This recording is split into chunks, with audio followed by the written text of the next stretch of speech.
Alhamdulillah rahimakumullah. Pertama dan yang paling utama, kita semua panjatkan puji syukur kita kehadirat Allah Subhanahu wa taala atas segala limpahan karunia dan kenikmatan yang sampai detik ini kita nikmati. Sampai saat ini kita senantiasa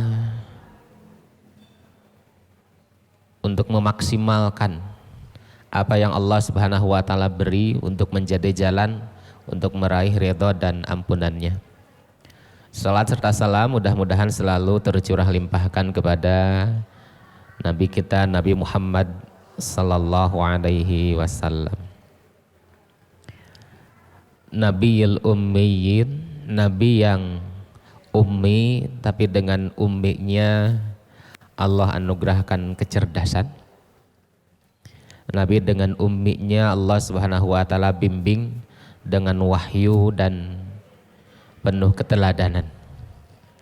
Tidak ada teladan dalam kehidupan apapun yang menjadi profesinya kecuali Nabi Muhammad sallallahu alaihi wasallam adalah orang yang terdepan. Orang yang paling sukses berdasarkan kriteria yang Allah Subhanahu wa taala gariskan. Bunda-bunda yang dirahmati Allah Subhanahu wa taala, ketika majlis ta'lim diawali dengan tahsin, dengan qiraatul Quran, itu harus menjadi hal yang memotivasi. Karena ngaji bisa didapat di mana saja. Bahkan hari ini tidak datang, nanti sore ada siaran di YouTube-nya gitu. Dan itu yang menjadi hal, kemudian teknologi mengabaikan semangat kita untuk datang ke sebuah majelis. Ibu pernah datang ke majelis ta'lim Ustaz Abdul Somad, Ustaz Adi Hidayat, tapi peminyetel mah sering gitu. Itu karena ada media. Tapi kalau urusan tahsin itu tidak semuanya. Makanya dalam satu kisahnya, ini sudah sering saya ungkapkan bahwa Syekh Ahmad As-Samir di Mekah itu adalah guru tahsin. Guru tahsin. Jadi setiap pagi atau menjelang maghrib itu senantiasa mengajar tahsin para murid-muridnya. Jadi ada sekelompok bapak-bapak, kemudian ada juga pemuda yang tahsin dengan Syekh Ahmad Samir ini. Nah, ketika satu-satu gitu dibimbing, mengucapkan, melafalkan setiap lafaz Al-Quran, ayat demi ayat gitu ya. Kemudian tiba pada satu bapak-bapak yang kurang lebih umurnya 70 tahun. Ada yang 70 tahun di sini? Ada? Ada. Alhamdulillah. Nah, orang tua tersebut ketika mengulangi, melafalkan apa yang diucapkan Syekh Ahmad Samir ini kemudian menangis. Karena tepat di ayat yang berbunyi siratal ladzina an'amta alaihim. Itu diulangi lagi sama Syekh sama Ahmad Samir itu. Karena ternyata dia ucapkan dengan penuh kesalahan, bukan saja salah makharijul huruf, tapi salah huruf. Yang tadinya an'amta malah jadi anta. Pemimurang kali biasanya am-amta kan gitunya. Di TK, am-amta alaihim. Ketika dikoreksi, koreksi lagi, salah lagi, koreksi lagi, nangis. Kira-kira nangisnya kenapa? Baper atau pundungan? Pundung dicarekan wae. Ternyata yang menjadi permasalahannya, si bapak itu berpikir, gimana sholat saya yang selama ini dilakukan selama 70 tahun atau selama dia melaksanakan sholat. Maka nanya kepada Syekh itu, bagaimana dengan sholat saya? Kaif ya Syekh? Bisallaiti, dengan apa yang telah saya lakukan dengan sholat tadi. Maka Syekh itu kemudian membesarkan hati, semoga Allah Subhanahu wa taala mengampuni, tinggal dengan apa yang kamu miliki sekarang perbaiki. Kemudian karena hasratnya yang kuat, kemudian Syekh Ahmad Samir itu memberikan kunci supaya bisa lebih intensif. Setiap jam 2 petang dia kemudian lebih dulu datang ke masjid, dan tidak lama Allah Subhanahu wa taala menjemputnya. Maka Syekh itu bersaksi di antara guru, di antara murid-muridnya, wallahi si bapak tadi telah meninggal dengan bacaan yang telah sempurna. Gitu. Itu dari sisi bacaan. Mudah-mudahan dengan tahsin, dengan qiraah yang dibimbing oleh pengurus Humairah atau di majelis ta'lim yang lain, mudah-mudahan itu menjadi hal yang bisa mendorong kita punya semangat untuk memperbaiki kualitas ibadah kita. Itu dari sisi qiraah. Nah, khawatirbillah rahimakumullah, kalau dalam ibadah salat kita suka baca atau babacaan? Babacaan atau baca? Bacaan. Terkadang kalau babacaan itu nggak paham apa yang dimaksud. Jika tuh pamibade ngalangkung kadinya meh regreg mah babacaan dukan naon nu dibaca. Sagala we dibaca tidak paham. Maka terkadang kita melaksanakan sholat dari mulai takbiratul ihram sampai salam, tidak jarang kita hanya sebatas babacaan, karena refleks, karena diajarkan dari kecil, kemudian tolabul ilmi, kemudian kita tidak sempat karena kesibukan dan lain sebagainya, bacaan sebatas babacaan. Bahkan speednya juga bisa lebih naik, bisa lebih cepat. Sholat yang 4 rakaat hampir sama dengan yang 2 rakaat. Lama sholat subuh, lama sholat isya. Lama sholat subuh, lalungu aya nunutanana. Sholat isya mah pabelit sareng sinetron. Gitu ya. Can tunuh yang kulem. Gitu.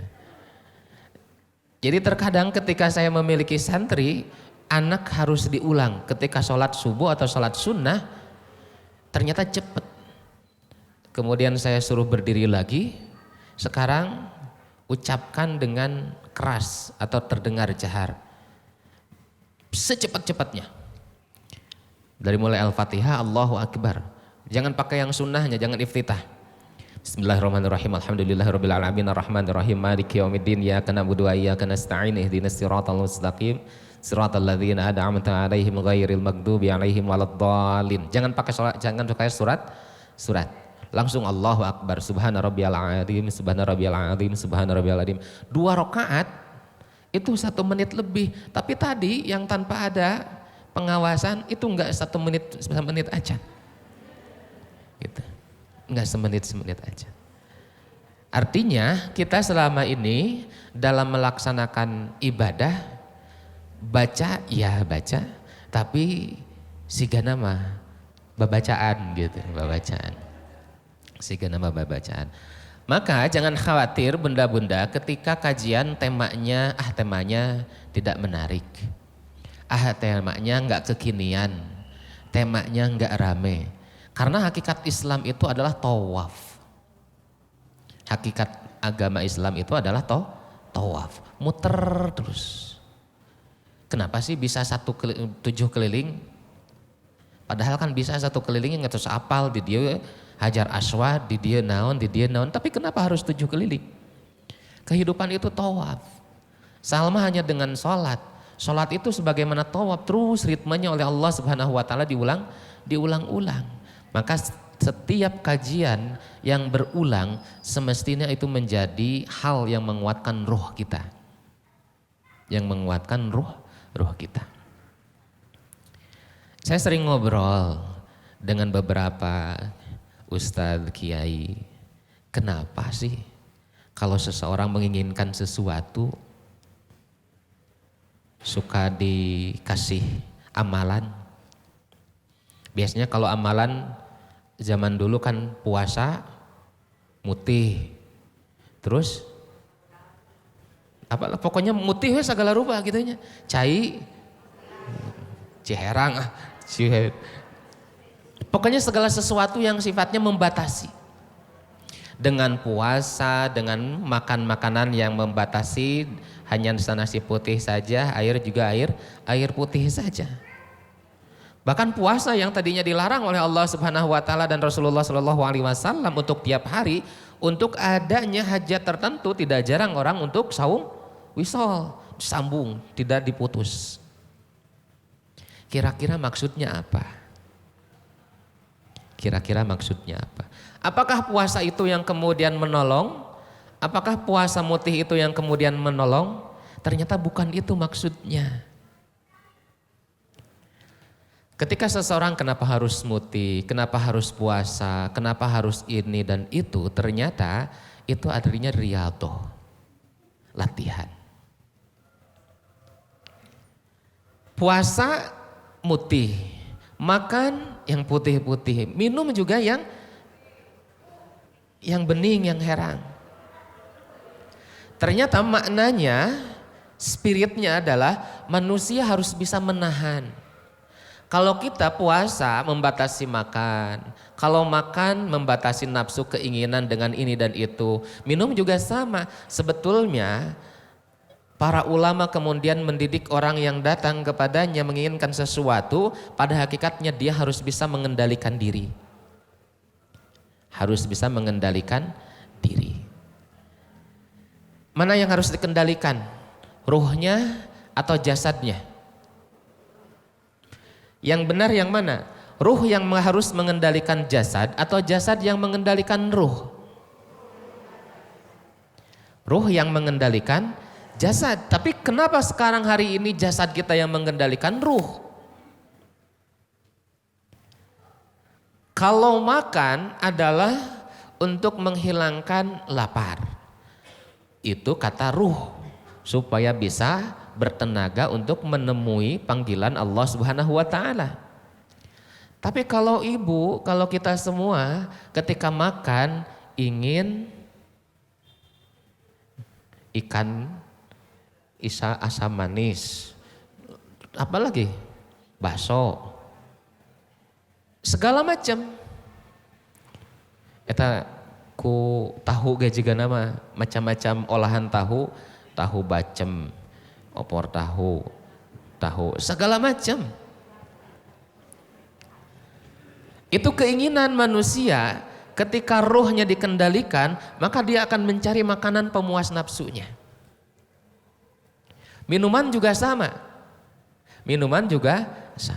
Gening ada kedai-kedai minuman sudah mah kopi, di sampingnya ada jualan yang tatayan. Taiti kan Taiti. Pokoknya yang awal-awalnya tai itu. Taiti apa lagi? Taichan. Nah itu ketika kita mengikuti itu semua, maka pada hakikatnya ruh kita di penjara, yang mengendalikannya adalah nafsu. Dengan saum, dengan pembatasan apa yang kita konsumsi, apa yang kita jemput, apa yang kita temui, maka pada hakikatnya bukan seperti itu yang harus dijalankan dalam kehidupan. Pada hakikatnya ruh itu abadi. Ruh itu yang abadi. Ruh itu yang akan ketemu dengan Allah Subhanahu wa taala. Jasad ini, badan ini fana, akan musnah. Nah, ini jadi backsound seperti ini. Ya, badan ini fana dan akan binasa.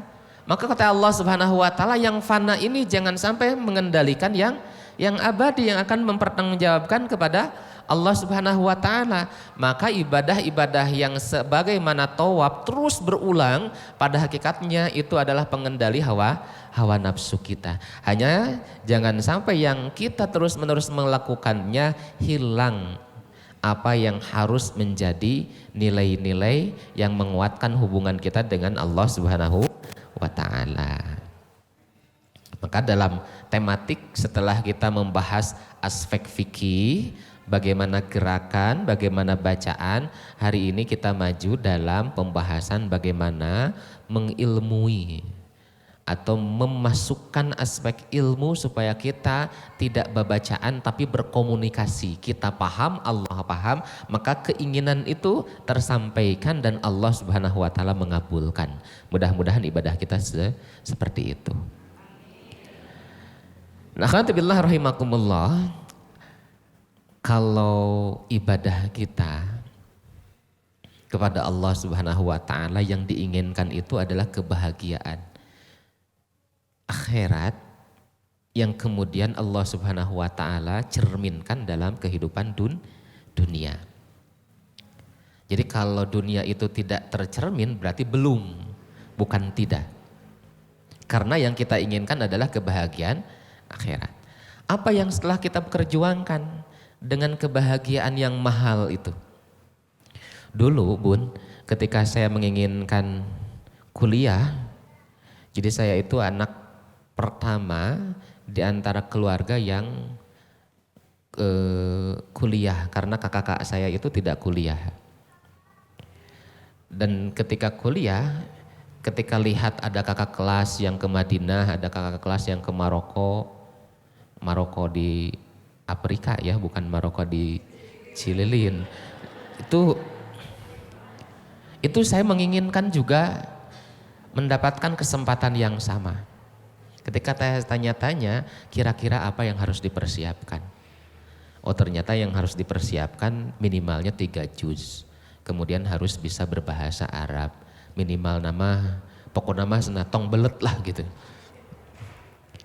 Nah, ketika saya ternyata belum punya tabungan hafalan, saya belum punya tabungan mufrodat atau berbahasa Arab, saya selama 3 bulan itu ada usaha kerja keras. Ketika orang lain libur, saya tahfiz ke Cirebon. Ketika ada orang lain libur, saya baca-baca buku bahasa Arab. Jadi ada usaha. Karena saya menginginkan sesuatu yang itu menjadi cita-cita harapan. Kemudian ada sebagian teman lagi ketika sudah di Mesir pengen kuliah lagi gratis, tapi jangan di Mesir, maunya ke Eropa. Ada LPDP, dia daftar lagi. Dari bahasa Arab kemudian harus mempelajari bahasa Inggris, belajar lagi. Jadi ada usaha. Nah, saya berpikir kemudian kalau orang menginginkan sesuatu yang jadi fasilitas belajar enak, bukan mengeluarkan uang tapi diberi kos yang melebihi orang-orang yang bekerja. Lalu orang yang menginginkan surga apa yang diperjuangkan? Saya nanya sama diri sendiri, kemudian berdiskusi dengan istri, dengan anak-anak. Kita baca Quran gimana? 1 hari, 2 hari, 3 hari, konsisten gak sih? Misalkan kalau targetnya 1 halaman, sehalaman bisa nggak ya menghantarkan ke surga? Ternyata belum, taikan. Terus kita setelah sholat wajib, sholat nggak selama ini? Kadang sholat, kadang enggak. Kadang kita memaklumi, mengasihi diri ketika capek, kemudian kita langsung rebahan. Sholat sunnah dilewat. Ketika harus bersilaturahim, terutama dengan guru, dengan orang tua, itu juga kadang harganya minimalis. Pakai kuota. Bensin, jarak, waktu, kadang kita perpendek hanya dengan sebatas WA saja. Kalau gitu kata saya pada istri sama keluarga saya, terus kita selama ini memperjuangkan apa? Kalau keinginannya kita ke surga. Sholat sunnah enggak, saum lewat. Sholat wajib tepat waktu atau pada awal waktu? Beda ya, tepat waktu sama awal waktu beda? Beda. Kalau di awal waktu, ketika sudah berkumandang adzan kita kemudian mempersiapkan diri, kalau tepat pada waktunya,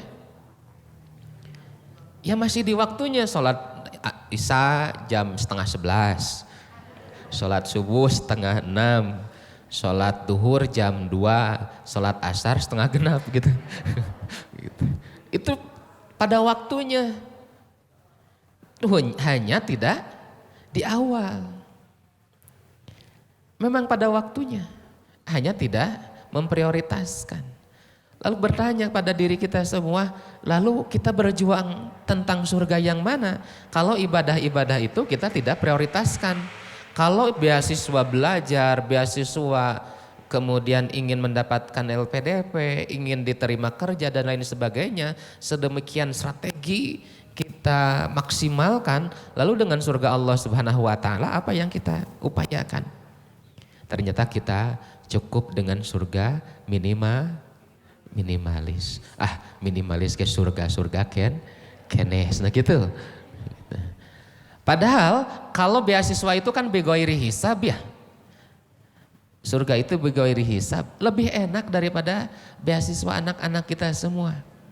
Kita dorong anak-anak untuk kursus, untuk privat, untuk belajar. Supaya apa? Bisa diterima di kampus yang bagus. Apalagi kalau di kampus tersebut kita jalurnya jalur beasiswa, enak banget. Kita perjuangkan dengan berbagai cara.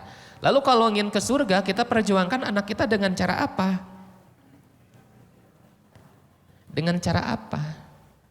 Ternyata effort kita, usaha kita, ikhtiar kita untuk menemui kebahagiaan yang Allah Subhanahu wa taala janjikan tidak lebih bagus dibandingkan dengan apa yang menjadi harapan-harapan kita selama ini. Maka untuk silabus, untuk ta'lim, fikih, ibadah yang pekan keempat itu mudah-mudahan kita sudah masuk kepada hal-hal yang sifatnya tawaf kita senantiasa melakukan, tapi bukan semakin pudar rasanya, tapi semakin mendalam. Jadi kalau bahasa anak muda sekarang mah, sholatnya yang bagaimana? Sholatnya yang deep banget gitu, yang deep banget. Nah, apa yang kita laksanakan untuk pekan keempat nanti? Kita akan mencoba halakoh-halakoh kecil. Nanti dibagi sama kelompok, boleh mengelompokkan diri dengan bestinya. Ini gaya, ibu-ibu ketemu dengan besti. Lagi mau ngapain bu? Lagi ngafalin mufrodat sholat. 1 bulan kemarin saya dengan teman-teman alumni Al-Azhar itu ke Kalimantan. 1 bulan. Itu trainer mentraining para siswa dan guru-guru dalam pembelajaran bahasa Arab. 1 bulan full. Itu untuk berbahasa Arab. Kayaknya untuk sholat mah tidak akan 1 bulan. Untuk 4 kali pertemuan juga kita kayaknya sudah bisa memahami bacaan sholat. Yang 1 bulan itu para santri SMP, SMA, 1 harinya itu masuk jam 8, pulang jam 3 kali pertemuan. Yang SMA itu menghafalkan mufrodat itu cuma 1 jam.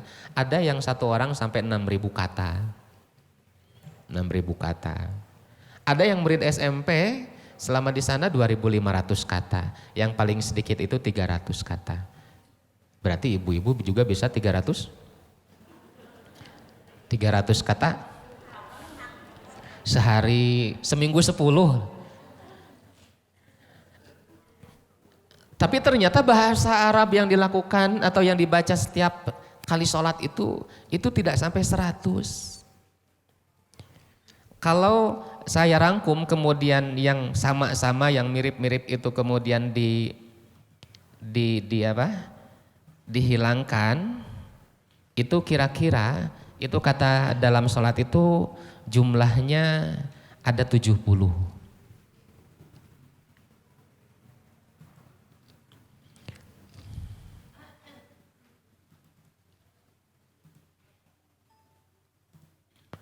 Ada 70 kata dalam Kirang Alitnya punya. Ada 70 kata yang ada dalam sholat yang senantiasa kita ulang-ulang. Nah nanti kita dalam ta'lim atau dalam pekan keempat itu kita akan melatih diri untuk mengucapkan atau untuk mengetahui lafadz-lafadz yang ada dalam setiap lafadz ini. Dan semuanya ini sebagian sudah kita hafal. Kata-kata yang mendefinisikan kita dengan Allah Subhanahu wa taala atau untuk mengenal Allah Subhanahu wa taala ada istilah ilahun yaitu Allah atau Tuhan.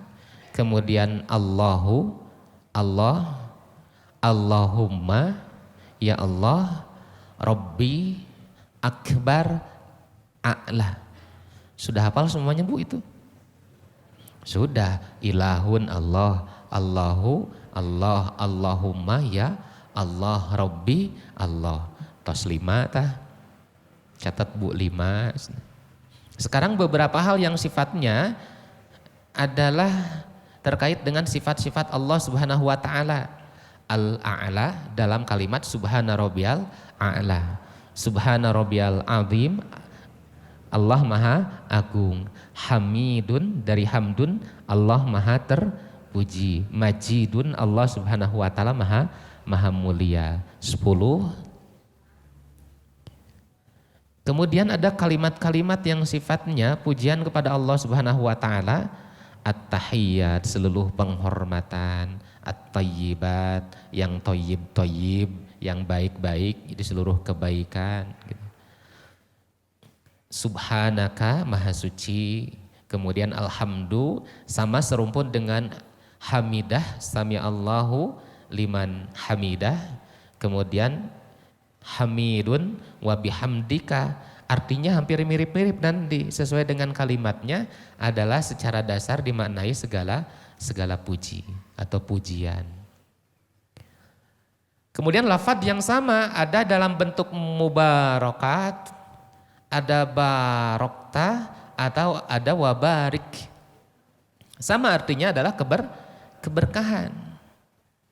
Kemudian ada salawat atau Allahumma sholli, sama artinya yaitu keselamatan atau salawat. Keselamatan. Ada dalam bentuk kata asyhadu, saya bersaksi, sami'a saya mendengar, atau mudah-mudahan Allah Subhanahu wa taala mendengar. A'udzu, aku berlindung. Nah, ini jumlahnya nanti itu kurang lebih dengan huruf-huruf yang pendek-pendek yang sudah dikenali itu kira-kira jumlahnya adalah kurang lebih ada 70. Ada 70 kata. Jadi nanti setelah silabus ini selesai 4 atau 5 kali pertemuan, ibu-ibu secara makna kalimat atau makna asli bahasa Allah Subhanahu wa taala, bahasa Quran itu bisa dipahami. Ketika bisa membedakan apa bedanya ilahun dengan robbun. Apa arti perbedaan antara Allahumma dengan ayyuha. Itu perbedaan-perbedaannya ada. Kalau ya ayyuha lebih romantis. Ya ayyuha itu lebih romantis. Ibu merasa dipanggil dengan penuh kasih sayang enggak ketika ada ulama, ada ustadz membacakan satu ayat, ya ayyuhalladzina. Biasa-biasa saja? Atau ada rasa yang penuh kedekatan? Biasa-biasa saja. Karena bahasanya, bahasa Arab atau bahasa Quran seringkali menemui kendala dalam penterjemahan. Terjemahnya kan dalam bahasa kita hey. Hey saja gitu. Kenapa tidak diterjemahkan duhai? Ya. Kenapa tidak diterjemahkan dengan aduhai? Diterjemahkannya hey lagi. Ternyata permasalahannya adalah tentang bagaimana kita memahami kedalaman bahasa. Nah nanti dibagi halakoh-halakoh, 5 atau 10 orang. Jadi tiap halakoh itu kita sebelum memulai ta'lim 5 orang itu saling menanyakan apa makna kalimat dari bahasa-bahasa tadi. Minimalnya setoran seperti tadi ilahun, Tuhan, Allahu Allah, kemudian Rabbun adalah Allah, Allahumma duhai Allah. Nah minimal seperti itu. Nanti untuk pendalamannya itu mulai dalam ta'lim. Supaya nanti ada rasa ketika kita melaksanakan ibadah sholat. Jadi nanti kita tahu 70 kata itu akan diulang-ulang. Contoh saja dalam iftitah, Allahumma, ya Allah, ba'id, jauhkanlah ya Allah, baini antara aku, diulang lagi tuh, wa baina, diulang lagi, khatayaya, dan kesalahan-kesalahanku. Ya Allah, jauhkanlah antara diriku dengan dosa-dosa. Kira-kira kalau kita mengerti ingin dijauhkan antara aku dengan dosa, setelah sholat kita akan dijemput nggak dosanya? Atau kita barengan lagi, tadi mah pura-pura sekarang jadi friend lagi gitu, enggak kan? Karena kita meminta kepada Allah Subhanahu wa taala untuk senantiasa dijauhkan antara diri ini dengan dosa. Bahkan kalau ada perumpamaan yang harus lebih mendalami maknanya, Allah Subhanahu wa taala, Rasulullah Shallallahu alaihi wasallam ajarkan dengan kalimat sebagaimana jauhnya.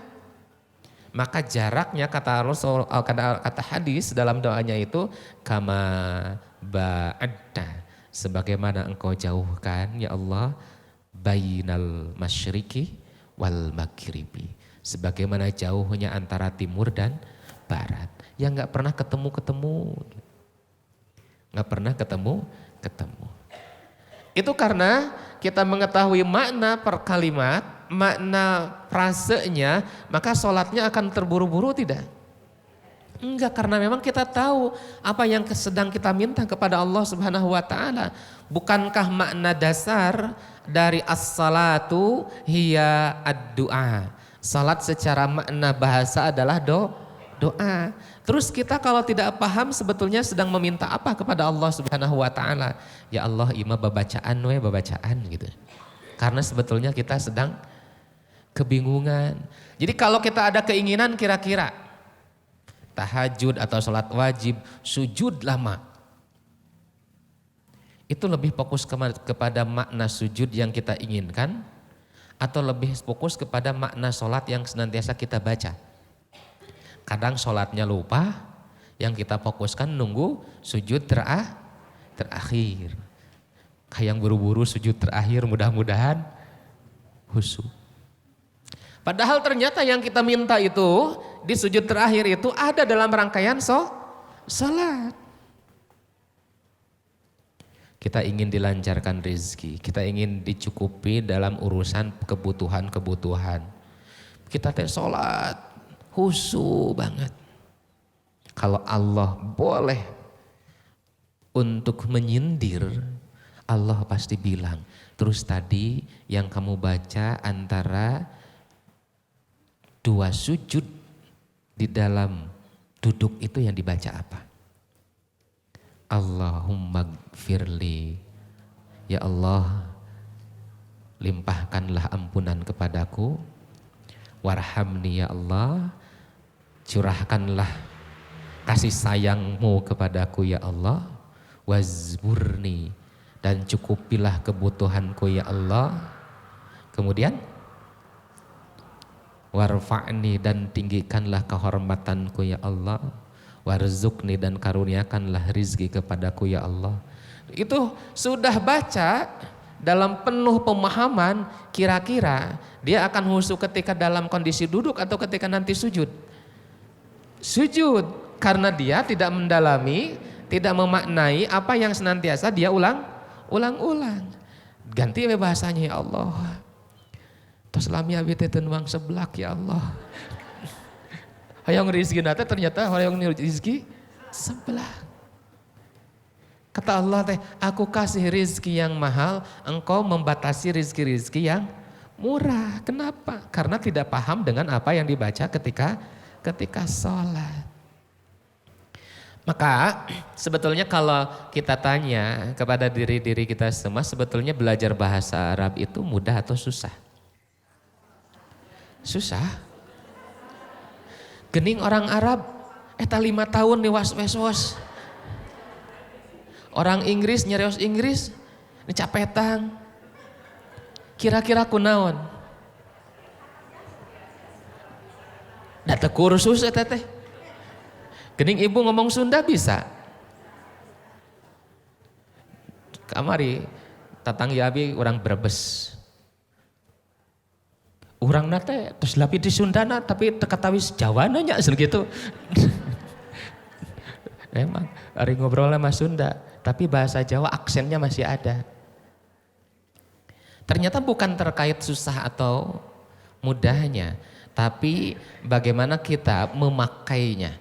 Maka sebetulnya tidak ada yang susah dalam pembelajaran sesuatu kecuali kita selalu memakainya. Maka untuk ta'lim ke depan dalam fikih ibadah itu kita bahasa Arabnya bahasa Arab yang senantiasa kita pakai. Apa yang bahasa Arab kita pakai? Kita dimotivasi oleh para ulama salafus saleh. Ahbibil lughatul arabiyyah, cintailah bahasa Arab. Annaha lughatus shalah, karena bahasa Arab itu adalah bahasa sholat. Kalau bahasa sholat adalah bahasa Arab, kita mau belajar nggak bahasa Arabnya? Mau dong, karena bahasa Arab adalah, kata Umar bin Khattab, adalah min dinikum, bagian dari agamamu. Bahasa Arab masuk dalam sholat, Quran juga berbahasa Arab, hadis juga berbahasa Arab. Gitu. Minimalnya bahasa Arabnya bukan ingin belajar jadi TKI. Karena TKI tidak perlu belajar untuk hari ini, masuk ke yayasan minggu depan diberangkatkan. Paling nanti menjadi program jadi korban KDRT. Karena majikannya pengen sesuatu yang pekerjanya nggak tahu apa maksudnya. Kan juga kita kesel ya kalau menginginkan sesuatu tapi tidak dipahami.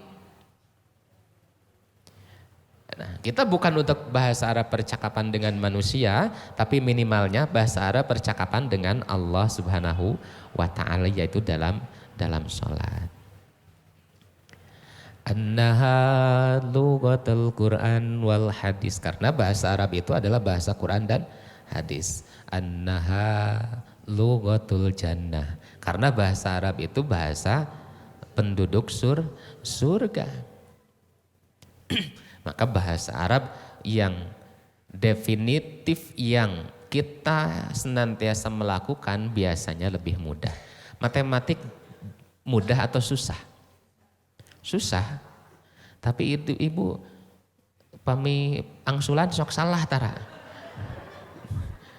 Pami pangangsulan kembalian dari warung suka salah atau enggak? Pami kirang mah nya ku abi dilereskeun, pami langkung ngahep-hep. Ternyata matematik itu bukan perkara susah. Mudah dalam perkara-perkara yang sering dilakukan. Kalau ngitung luas bangunan buat arsitek rumah atau masjid ini mudah atau susah? Kata arsiteknya mudah. Kata arsiteknya mudah. Kalau hitung-hitung PPH usaha, ngitung modal dan lain sebagainya mudah atau tidak? Mudah kata yang pengusaha, yang pebisnis. Orang yang terjun di dunia konveksi, hitung-hitungan bukan? Hitung-hitungan, tapi itu pintar matematik tidak? Pintar matematik tapi dalam aplikasi yang dia butuhkan. Ibu saja ngitung matematik, berangkat jam berapa, pulang jam berapa.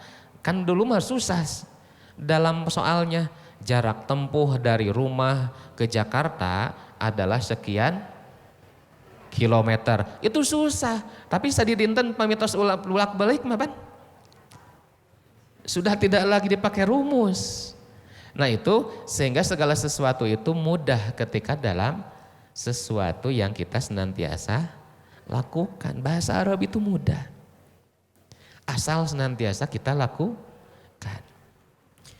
Terutama dalam bahasa Arab sholat. Akan lebih mudah kalau kita senantiasa sholat dengan keinginan bahwa dipahami oleh Allah Subhanahu wa taala dan Allah kemudian mengabulkan setiap apa yang kita inginkan. Nah, khawatibillah rahimakumullah, nanti pada akhirnya setelah kita menghafal dari setiap diksi-diksi kalimat-kalimat dalam sholat, nanti modulnya atau yang jadi silabusnya adalah seperti ini. Allahu Akbar, Allah Akbaru maha besar. Allahumma, duhai Allah, ba'id jauhkanlah baini antara aku wa bainanya, sudah dikosongkan. Tidak boleh diulang-ulang. Karena ada kalimat baini. Apa baini dengan baina? Baini mah pakai i, baina mati tidak gitu. Khatawaya dari dosa-dosaku. Kama sebagaimana ba'adda diterjemahkan tidak? Tidak. Ada kalimat yang di atasnya ba'id. Nah yang bawahnya beda atau sama? Sama atau beda? Sama, hanya di belakangnya ada huruf ta. Nah apa yang membedakan ta dengan tidak pakai ta? Nah nanti dalam rumusnya juga dikasihkan bahwa setiap huruf yang di belakangnya itu menunjukkan kata ganti. Orang pertama, orang kedua, orang ketiga. Ibu suka nggak orang ketiga? Nah nanti kita pelajari. Mudah Bu, karena susah itu dulu ustadznya atau gurunya sambil marah-marah, kitanya tidak fokus. Sebetulnya kalau kita fokuskan seluruh organ kita untuk belajar, itu sebetulnya bisa. Bu bisa yang huwa humahum? Huwa humahum yang gitu? Itu akan lebih sulit kalau kita semua beringah ulang dia. Huwa humahum, hiya huma, hunna, anta, antuma, antum, anti, antuma, antunna, ana, nahnu. Itu sulit kalau kita semuanya memikirkan nadanya sumbang gitu ya. Kemudian kata demi katanya babaliut. Nah itu tidak akan pernah bisa. Kemudian kita masuk. Tapi kalau kita tahu nggak makna huwa, huma, hum, kemudian kita kaitkan dengan segala sesuatu yang jadi maksudnya. Kira-kira bakal paham nggak kalau ngafalinnya gini. Huwa, huma, hum. Huwa huma hum, hiya huma hunna, anta antuma antum, anti antuma antunna, ana nahnu. Kira-kira paham gak? Ini simbol laki-laki kanan, ini simbol perempuan kiri. Kalau ke belakang nunjuknya berarti orangnya tidak ada. Huwa huma hum, huwa huma hum, hiya huma hunna, hiya huma hunna. Sekarang anta antuma antum, anta antuma antum.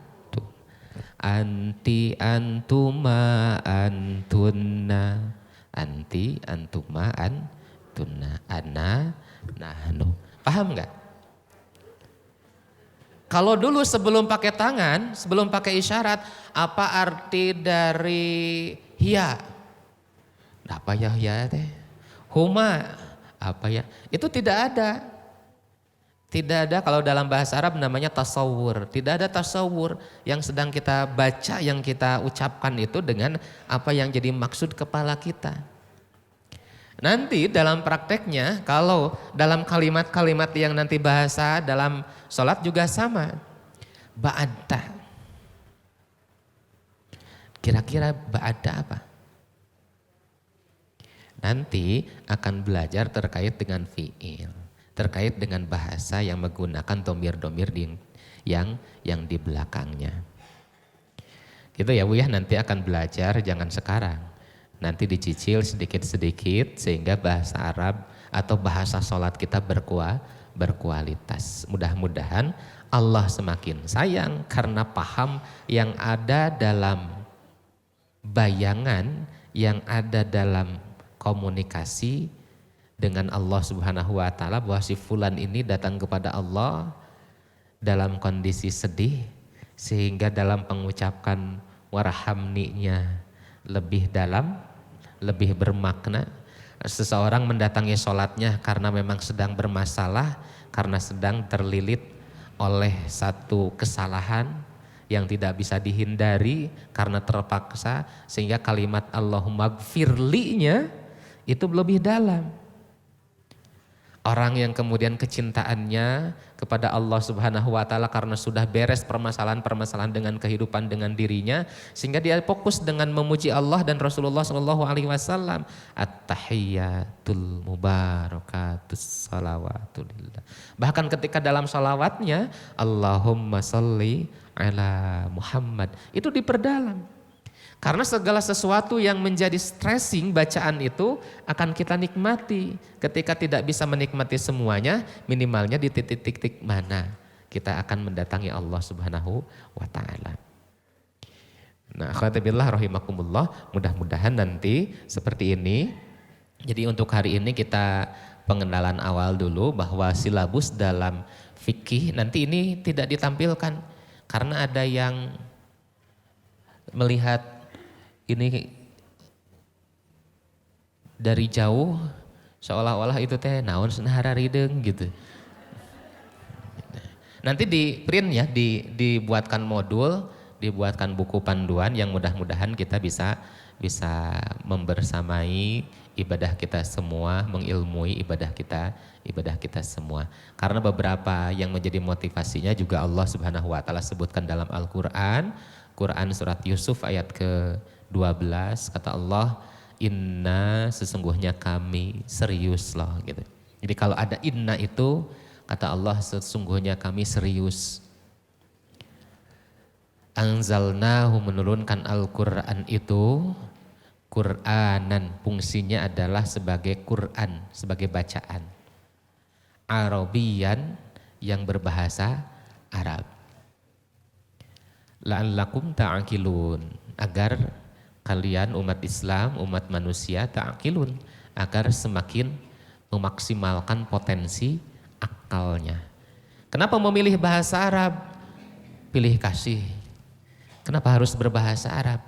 Nah, kemudian dijelaskan oleh Imam Ibnu Katsir dalam tafsir Al-Quranul Azimnya bahwa kata Imam Ibnu Katsir bahasa Arab adalah bahasa yang paling fasih. Bahasa yang paling absah, bahasa yang paling fasih. Absahul lughah. Selain yang paling fasih, bahasa Arab juga adalah bahasa yang paling jelas. Bahasa yang paling jelas. Kalau bahasa Inggris memang ada pronunciation, ada pengucapan, tapi pengucapannya kadang ada sesuatu yang tidak sesuai tulisan. Ada yang silent T, ada yang silent K, ada yang pokoknya ada beberapa huruf yang tidak dibaca. Know, apa know? K-nya tidak boleh dibaca. Now. Jadi ada beberapa yang silent. Tapi bahasa Arab jangankan dari pengucapan, kita harus memiliki seperangkat kesamaan antara cara nulis, cara membaca, bahkan makharijul huruf atau sifat-sifat huruf juga harus jelas. Salah pengucapan, salah makna. Untung Allah Subhanahu wa taala Maha tahu. Tapi kata Allah, lila ma tu diajar, gitu. Gitu ya. Nah, itu surat Yusuf ayat 12 ditafsirkan oleh Imam Ibnu Katsir. Bahasa Arab juga adalah bahasa yang paling luas dan paling banyak pengungkapan makna yang dapat menenangkan jiwa. Ada dzauk. Ada dzauk. Apalagi kalau kita sebagai seorang ahli, sebagai ahli. Ibu kalau ketika sholat imam membaca atau membaca murotal, mendengar murotal ketika mengucapkan atau mendengar kalimat wal jibala autada, kita biasa saja atau bergetar? Biasa saja, sama dong sama saya gitu. Apa artinya wal jibala autada? Dan gunung-gunung sebagai pasak. Itu seorang geologi, orang yang ahli, ketika membaca bahwa Al-Quran menjelaskan gunung sebagai pasak, itu bergetar hatinya. Ketika tahu pertama kali dalam Al-Quran bahwa gunung itu sebagai pasak. Karena secara saintifik, secara sains, memang fungsi gunung itu sebagai pasak bumi. Atau kita membaca ayat-ayat yang terkait dengan penciptaan Allah Subhanahu wa taala. Khalaqal insana min 'alaq. Khalaqal insana min 'alaq. Kalau alaq itu apa? Segumpal daging, segumpal darah. Ternyata yang dijelaskannya bukan terkait darahnya, tapi terkait dengan yang menempel di dinding. Itu sekali lagi orang-orang yang paham terkait dengan reproduksi manusia, kemudian tentang rahim, itu akan lebih paham dan merasakan. Termasuk dalam surat Al-Hadid itu ada ayat, kata Allah Subhanahu wa taala, wa nahnu nazzalna al-hadid. Allah Subhanahu wa taala menurunkan besi. Kira-kira besi itu sumber yang ada di bumi atau yang dari langit? Pokoknya mah sakilo 7.000 usah apal eta mah gitu. Besi itu dari bawah bumi sumbernya atau dari langit? Ternyata ketika melihat ayat ini, bumi itu tidak bisa memproduksi besi. Besi itu adalah sumbernya dari langit. Allah Subhanahu wa taala yang menurunkan. Maka kalau semakin bumi yang ada sekarang di langit, yang ada di bumi itu habis diolah, maka tidak akan ada cadangan besi. Karena sumbernya adalah metalnya dari langit. Itu bagi orang-orang yang tahu dengan keilmuannya akan ada rasa. Tapi ketika tidak tahu sama sekali bahasa Arabnya, diksinya yang Allah Subhanahu wa taala yang Allah Subhanahu wa taala pilih, itu tidak akan ada rasa. Gitu ya. Nah, dalam sholat juga mudah-mudahan kita seperti itu. Kenapa kalimatnya diulang-ulang? Ar-Rahman, Ar-Rahim, Rahmatun, Arhamna, Arhim, Rahman gitu. Itu kenapa diulang-ulang dengan berbagai bentuk. Nah, itu Ibnu Katsir menjelaskan bahwa ternyata kita semua oleh Allah Subhanahu wa taala dituntut untuk menjadi manusia yang berpikir, pikiran kemudian akan surut ke bawah, akan mempengaruhi rasa yang senantiasa mengolah jiwa kita sehingga tumbuh kesolehan dalam perilaku. Nah, kemudian Umar bin Khattab kemudian mengucapkan ta'allamu al-arabiyyah, pelajari oleh kalian umat Islam bahasa Arab, fa innaha min dinikum, karena bahasa Arab itu adalah bagian dari agama yang tidak bisa dipisahkan. Jadi bukan bacaan. Kalau Al-Quran bukan bacaan karena harus ditafsirkan, harus tadarus.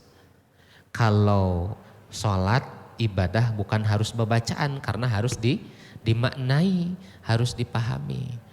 Dulu saya ditegur ketika ingin fokus mempelajari tahsin, kemudian mempelajari bahasa, mempelajari tahfiz. Antum belajar bahasa, antum belajar tahsin, tidak akan pernah mempengaruhi peradaban. Tidak akan pernah mempengaruhi peradaban. Karena peradaban itu hanya bisa maju ketika apa yang kita pelajari itu dipahami. Ternyata kata guru saya itu disebutkan kalau santri umat Islam itu tahfiz atau hafiz keren. Tapi baru 15%. Baru 15%. Kemudian tahfiz dengan tahsin dengan tajwid keren. Tapi itu baru 20%. Tapi itu baru 20%. Tahfiz plus tahsin, maka jumlah totalnya adalah 35%. Tidak akan pernah bisa mengangkat peradaban Islam kalau hanya dibaguskan dan hanya dibaca. Islam akan maju sebagai peradaban ketika apa yang dibaca, ketika apa yang dibaguskan itu dipahami, kemudian membuat intisari dan kemudian menjadi perbuatan-perbuatan kita dalam keseharian. Maka memahami atau berbahasa menuturkan itu jumlahnya kurang lebih 60%. Maka kalau banyak sekarang santri-santri atau siswa-siswa yang meneruskan sekolah tahfiz, oke, keren. Tapi lanjutkan dengan penguasaan bahasa Arab. Karena bahasa Al-Quran itu mudah dihafalkan meskipun kita tidak paham. Betul ya? Betul? Mudah dihafalkan tanpa dipahami. Saya ulang-ulang 3 kali, yang tadinya belum hafal bisa langsung hafal. Misalkan ayat mana Bu? Yang sudah hafal? Yasin. Wal Qur'anul Azim. Ayat mah sudah hafal berarti. Misalkan surat An-Nazi'at. Wan nazi'ati gharqa wan nasyitati nashta. Hafal? Tapi artinya apa ya wan nazi'ati gharqa? Kita bisa mengucapkan, bisa menghafalkan, bahkan kuat hafalan mutqin.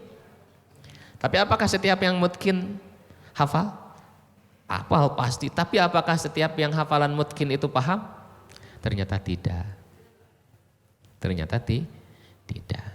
Maka saya mendorong dalam kajian-kajian, kita sudah silakan lanjutkan kajian fikih, kajian akidah, kajian apapun, tapi jangan lupakan bahwa bahasa Arab itu adalah fa innaha min dinikum, adalah bagian penting dari agamamu.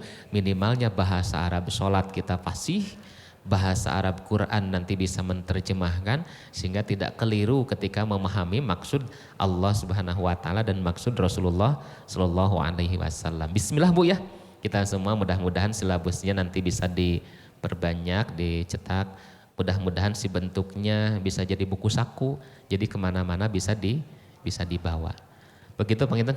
Ya cukup hari ini untuk pengantarnya. Mudah-mudahan ke depannya oleh Allah Subhanahu wa taala kita diberikan umur yang panjang sebelum kita kembali kepada Allah Subhanahu wa taala dengan penuh kebahagiaan. Wabillahi taufiq wal hidayah. Qulu qouli hadza wa astaghfirullah li wa lakum. Assalamualaikum warahmatullahi wabarakatuh.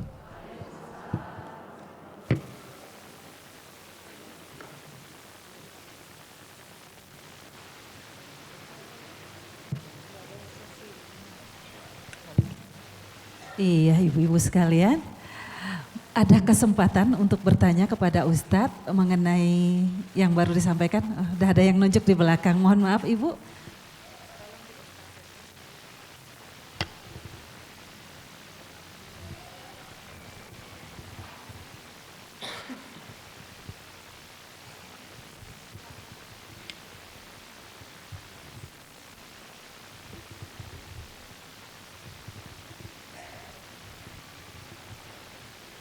Bismillahirrahmanirrahim. Assalamualaikum Ustadz.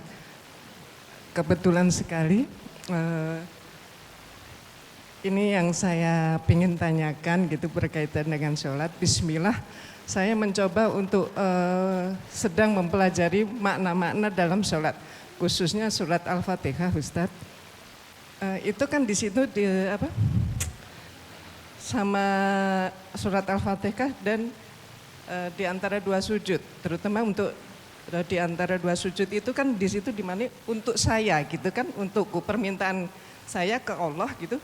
Nah, kadang-kadang saking menikmatinya Itu boleh nggak kita kadang-kadang membacanya berdiam diri karena ingin kita kaitkan dengan anak, keluarga seperti itu Ustadz. Itu boleh tidak? Kemudian untuk yang di antara dua sujud yang wajib murni itu sebenarnya maknanya cukupi saya atau tutupi aib-aib saya Ustadz. Jadi seperti itu. Assalamualaikum warahmatullahi wabarakatuh.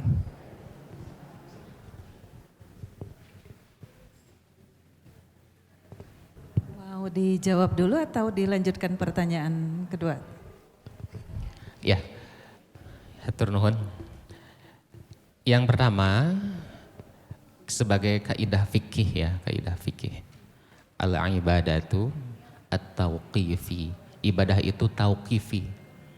Jadi harus copy paste, harus sama persis sebagaimana penuturnya, sebagaimana yang mengaturnya Allah Subhanahu wa taala dan Rasulullah sallallahu alaihi wasallam. Maksud tauqifi itu tidak boleh ada inovasi, tidak boleh berkreativitas, berkreasi dalam ibadah. Makanya ketika ibadah tidak boleh berkreasi atau berinovasi, setiap bacaan itu urudu an-nuzul. Nuzulnya itu secara rapih oleh Rasulullah Shallallahu Alaihi Wasallam dalam periwayatannya, tertibnya itu. Dan ketika bacaannya domirnya adalah anak saya, baca dengan anak. Ketika nahnu, kami dengan kami, tidak boleh dirubah, diubah-ubah. Wazburni, kan dalam bacaan itu Allahumma gfirli, ya Allah ampunilah aku. Duh, kenapa ya suami saya nanti nggak diampuni, anak-anak saya, orang tua saya nggak diampuni. Ketika sholat itu sudah jadi urusannya masing-masing, hubungannya dengan Allah Subhanahu wa taala. Karena kita percaya, yakin keluarga kita ahlus sholah, suami sholat, anak sholat, keluarga juga sholat, masing-masing memohon kepada Allah Subhanahu wa taala. Apalagi ketika berjamaah. Kalau berjamaah ada seorang makmum yang membaca meskipun dengan domir anak, itu nahnunya ke bawah. Karena jamaah itu apa yang dibaca oleh imam maka bagi juga makmum mendapatkan. Itu berjamaah. Terbaik dari mulai bacaan, dari mulai apa yang menjadi pahalanya. Itu dari sisi kaidah. Tapi yang jadi jawaban pertanyaan tadi, kalimat-kalimat Al-Quran dalam surat Al-Fatihah, kemudian dalam duduk antara dua sujud gitu ya. Itu Allah Subhanahu wa taala pilih, khususkan dengan kekuatan yang paling kuat, yang paling dalam maknanya, terutama surat Al-Fatihah. Ibu sholat Al-Fatihah, di sana ada berbagai domir, ada berbagai kata ganti. Bismillahirrahmanirrahim itu tidak ada kata gantinya. Kita memuji Allah Subhanahu wa taala. Alhamdulillahirabbil alamin juga tentang Allah Subhanahu wa taala. Maliki yaumiddin juga tentang Allah Subhanahu wa taala. Kita puji terus. Ayat setelah Maliki yaumiddin adalah iyyaka na'budu wa iyyaka nasta'in. Iyyaka, ya Allah, hanya kepadamu. Iyyaka, hanya kepadamu ya Allah. Hanyanya di mana kalimat hanya itu? Kalimat hanya itu didapati ketika menukarkan posisi. Harusnya kalimatnya na'budu iyyaka. Itu kalimat asalnya. Itu luar biasa kalau kita pahami dengan memahami struktur bahasa Arab.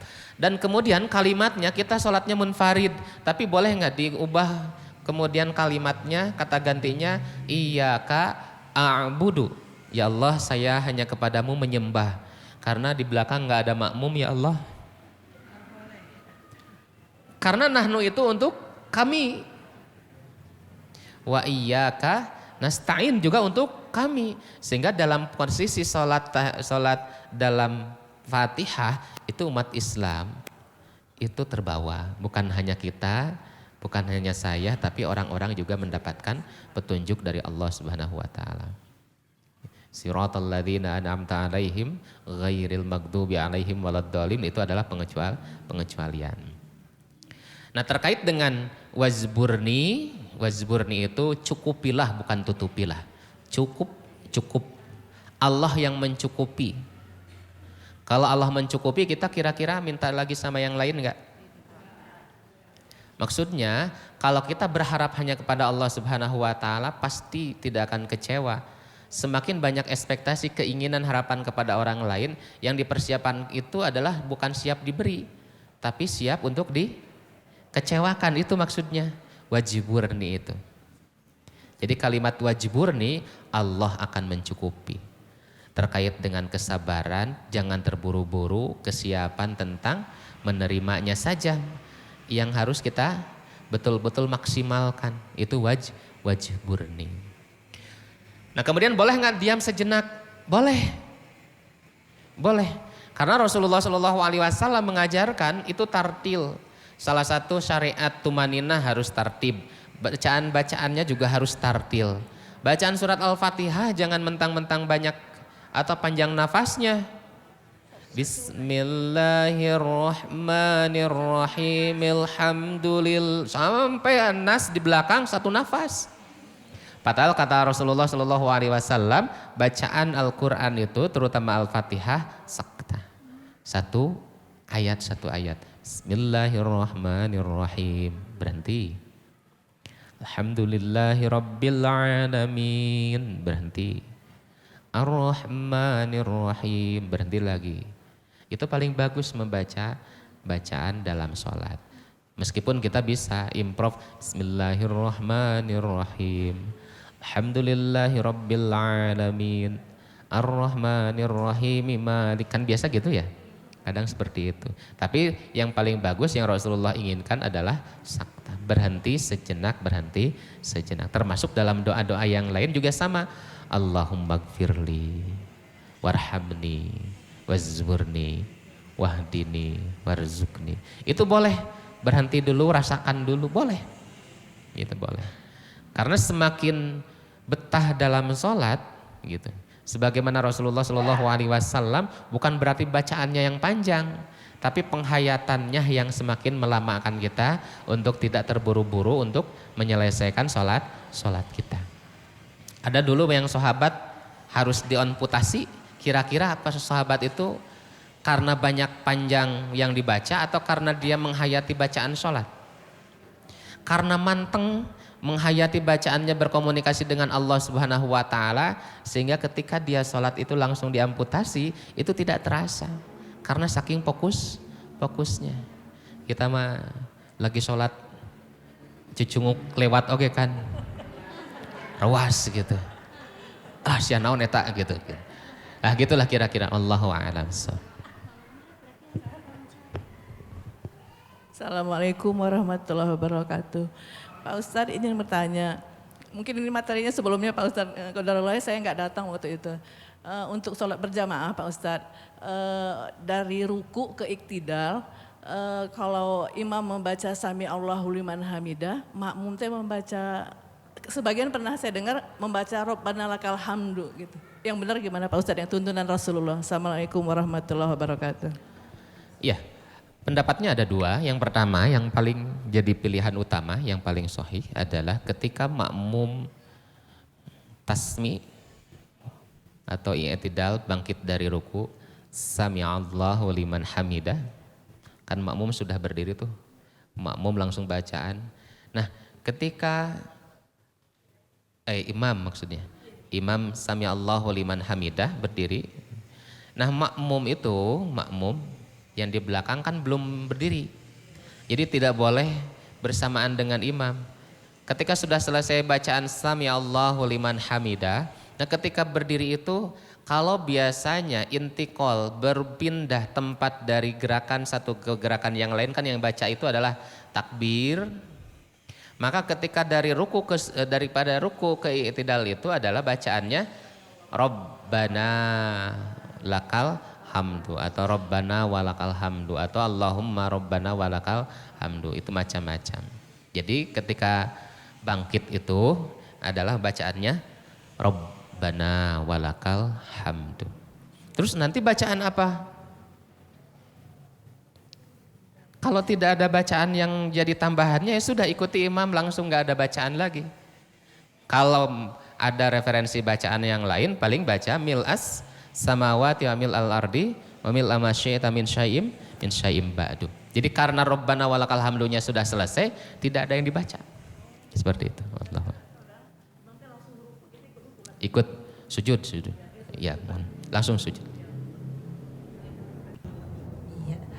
Ibu-ibu sekalian, insya Allah kita cukupkan yang untuk hari ini ya Bun. Mudah-mudahan kita masih diberi umur untuk ke 4 pekan berikutnya, karena nanti kita akan mempraktekkan apa yang hari ini menjadi pengantar dari Ustadz Agus. Mudah-mudahan bisa hadir semua, nantinya kita membuat halako-halako, membuat lingkaran-lingkaran. Tentunya kita semua kepingin sholat itu seperti yang Rasul rasakan dan ajarkan. Mudah-mudahan meskipun nanti tidak sesempurna itu, tapi setidaknya itu akan memberikan nilai lebih untuk kita untuk memahami Allah Subhanahu wa taala. Ya, terima kasih kepada Ustadz Agus, kepada ibu-ibu yang hari ini hadir di Masjid Al-Muhajirin. Mudah-mudahan selalu diberikan kesehatan dan kita akan bertemu kembali pada Kamis nanti ya Bunda. Kamis nanti kita akan bertemu dengan Ustadzah Mimin Aminah. Insya Allah mudah-mudahan Allah memberikan kita kesehatan dan kenikmatan yang lainnya. Ya, sekali lagi saya juga menyampaikan bahwa Masjid Al-Muhajirin sampai dengan hari ini masih menggalang dana untuk karpet di sini ya Bun. Barangkali ada yang pingin berderma, pingin bersodakoh, di depan sudah kami siapkan kenceleng untuk karpet. Sekali lagi atas nama Humairoh dan Masjid DKM Masjid Al-Muhajirin kami mengucapkan jazakumullahu khairan kasiron atas supportnya, atas waktunya dari ibu-ibu untuk membersamai kami di sini. Semoga Allah selalu melindungi kita semuanya, melimpahkan rahmatnya.